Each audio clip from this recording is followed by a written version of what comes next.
In the headlines, Manila River mouth act as temporary sink for macroplastic pollution. Pollution cause damage to atmosphere confirms by World Health Organization. Learners, teachers to help promote environment in SOC.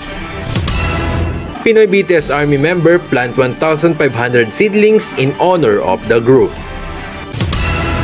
And for the hottest on air, your anchor, Alexander Papa. Good day, Philippines. This is Alexander Papa and I will be your studio anchor for today, serving you the hottest and the most leading news of the time. Welcome to the #1 broadcasting station nationwide, the most hottest news on air. First up today is Manila River mouth act as temporary sink for macroplastic pollution. Latanyal Esma has the news. Philippines is considered as one of the top contributors in global marine plastic pollution or water pollution, and third, the largest producer of mismanaged plastic waste after China and India.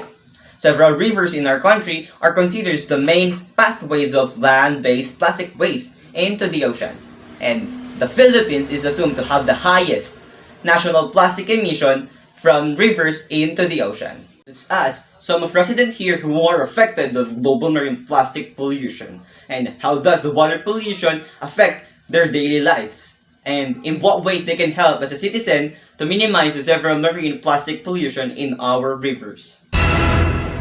My life, because polluted water can affect our source of income every day and is bad in our health. In many ways to help in minimizing the marine plastic pollution in our rivers is restrict the use of single-use plastic that end up floating in rivers, lakes, and ocean. The Philippines is heavily depends on marine and freshwater environments, and data on abundance of plastic pollution in the environment is necessary. For the truth and accuracy, Latanyal Esma, reporting for the most hottest news on air. The Department of Environment and Natural Resources, DENR, in Region 12 General Santos has taped learners and teachers of public schools in South Cotabato to promote advocacy on various environmental initiative. Yanina Pangilinan has the news. Yes, this month, the Department of Environment and Natural Resources, or DNR, in Region 5 has stopped learners and teachers of public schools. Lawyer Felix Alicer, DNR Region 12 Executive Director, said on Wednesday they have forged a memorandum of agreement with the Department of Education, South Cotabato Division, to engage with selected schools in their environmental program.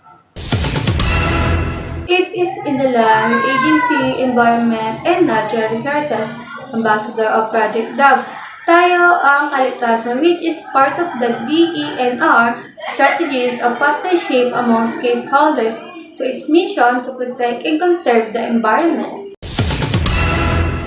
With the help of the pocket Wi-Fi, the official said their students can have virtual interaction with their teachers and work on their research, especially those related to environmental concerns.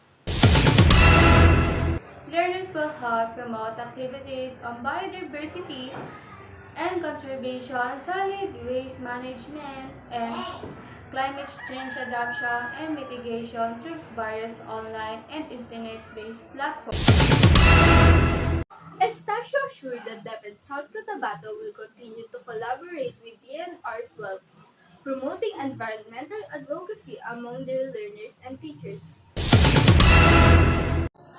It is important at young age our student world may be aware of environment that we are facing. They will be closely coordinating with DepEd South Cotabato regarding the initiative and provide them with necessary technical support and training, especially for the training of the DNR ambassadors. For the truth and accuracy, Yanina Pangilinan, reporting for the most hottest news on air. We have a breaking news today. Death toll in Philippines due to severe tropical storm Kompasu rises to 19. The death toll from the storm that triggered landslides and flash flood across the Philippines has risen at least 19. Authorities said Thursday, linking the extreme rainfall to climate change. On some rainy days, thick haze will blanket the sprawling metropolis of the Philippine capital, leaving the city's skyline barely visible. Our news for today is about air pollution. As it one of the reasons of our climate change, it is also causing their quality to change as time goes by. Before our lockdown, our country, the Philippines, ranked 57 out of 98 other countries in IQ Earth's world's most polluted country. One of the main reasons is cars. Since humans are inventing more cars, a lot of people are excited to buy it. Car produces dirty smokes that can trap heat in our atmosphere, which can also cause wildfire and global warming. Too much air pollution is bad for the health of the people in this country. It causes headache, dizziness, and heat stroke. Here's one of the residents that has been experiencing air pollution. What can you say about how air pollution affects your life? It affects my life because polluted air makes it hard to breathe. It also affects in daily basis because it gets hotter every time air gets polluted more. Also, it can damage crops and trees and different variety like ground level ozone. It can lead to reduction in agricultural crop and commercial forest yields. Also, there are factories that has negative impact to the environment through air pollutant emission and toxic waste. There are also offenders when it comes to greenhouse gas contributions. Factories alone are responsible for nearly two-thirds of the emission to blame for the climate change. For the truth and accuracy, Margaret B. Melgarejo, reporting to the most hottest on the earth. It's not just the army or the fans club of K-pop royals that BTS had. They are also nature lovers who are also influenced by their idols. Let's take a look about this. Janina Pangilinan, it's your turn. Filipino fans of BTS are using their love for the K-pop group for the betterment of nature. Joanna Sugian invited her army friends to hike in Nueva Ecija and plant trees in honor of the 7 BTS members. Their initial target was to plant only 10 banana trees.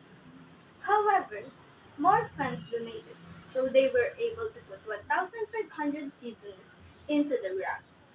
Each tree was named after them, and BTS RM, Jin, Suga, V, Jungkook, J-Hope, and Jimin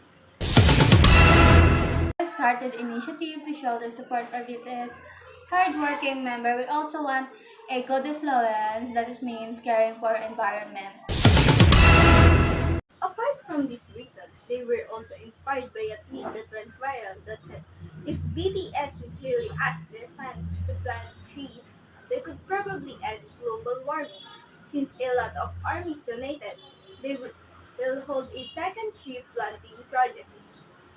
For the truth and accuracy, Yanina Shani Pangilinan, reporting for the most hottest news on air.